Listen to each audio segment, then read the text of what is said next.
Welcome to the KaiNexus Continuous Improvement Podcast. I'm your host, Mark Raven, a senior advisor with KaiNexus, and today I'm reading a post from the KaiNexus blog. It's titled, Driving Progress, How to Promote Continuous Improvement in the Workplace, and it was written by my colleague and a KaiNexus leader, Maggie Millard. If you'd like to read the blog post or share it with others, look for a link in the episode show notes. Tony Hsieh, the former and late CEO of Zappos, famously said, if you get the culture right, most of the other stuff will just take care of itself. He might not have been thinking of a continuous improvement culture specifically, but he's right. Culture is the foundation on which success is built. Strong leaders build the foundation for the culture they want to achieve. If you believe that the path to success for your organization involves continuous improvement, the following actions will help you create the culture you need. 1. Don't dictate, participate.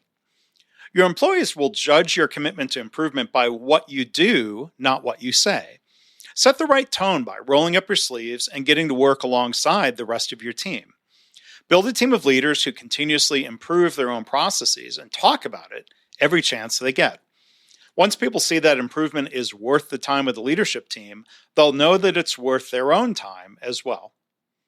2. Close the loop. Did you know that companies with a strong culture of continuous improvement implement about 80% of their employees' improvement ideas? That's not to say that the ideas they get are better than at most other organizations, but rather that number reflects the fact that all ideas are followed up on right away, even the ones you might think are bad. A good Kaizen coach knows that a bad improvement idea still often points to a real opportunity for improvement. And that leader takes the time to coach employees in discovering a better solution.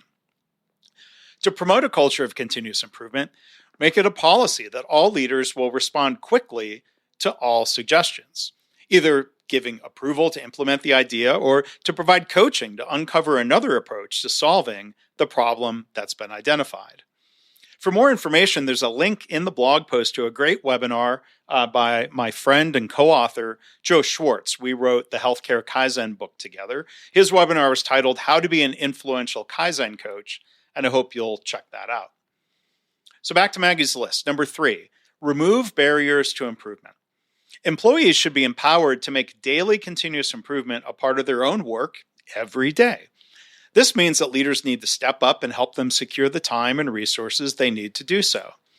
Some would argue that removing barriers such as these is the most important function of leaders in a culture of continuous improvement.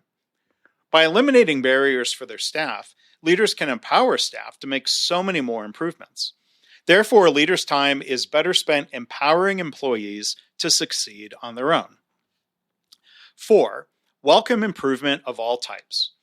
It's easy to get fixated on improvements that impact the bottom line or have a measurable ROI, but don't ignore the ideas with softer impacts like improved customer satisfaction, efficiency, or employee engagement. Specifically asking for ideas that make people's jobs easier, better, or safer is one way to get a big influx of improvement ideas. Another way is to ask people what they could do to provide better goods or services to their customers. By encouraging this type of improvement, you're building up your new culture. Be patient. The financial impacts will follow. Number 5, celebrate incremental improvement. A lot of organizations make the mistake of only doing improvement events and projects. Now, sure, these things, those events and projects, play an important part in an improvement culture, but without daily continuous improvement, you're not going to spread improvement or create that culture. So remember, every improvement doesn't need to be a major project or event. Little changes can add up and do add up to have big results. Incremental improvement is really the cornerstone of a culture of continuous improvement. 6, provide support for improvement. Believe it or not, technology, like KaiNexus, can have a big impact on spreading improvement. It gets more people involved, accelerates the rate of change, engages leadership, and de-silos the organization. Your investment in continuous improvement software that supports improvement both underscores its importance and makes you astronomically more likely to succeed. And finally, 7th, from Maggie and her list of tips here, great advice, Recognize and reward improvement work. Recognition and rewards play a big part in spreading improvement. At the least, a thank you from the executive team can go a long way toward helping an employee feel that their efforts are truly valued. Seeing others recognized in this way can also motivate team members to up their improvement game. Take the time to give a shout out to the people who are working hard to improve your organization. It doesn't need to be costly or time consuming. And again, there's a link in the blog post that shows how continuous improvement software like ours from KaiNexus can help. So to wrap up, leadership is all about creating the conditions where people can do their best work and then trusting them to do exactly that. When you get the culture right, trust increases, fear abates, and improvement ensues.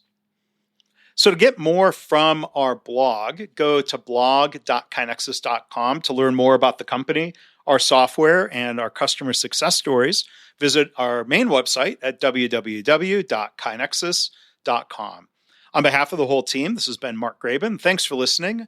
We'll see you, or you'll hear us, Kai next time.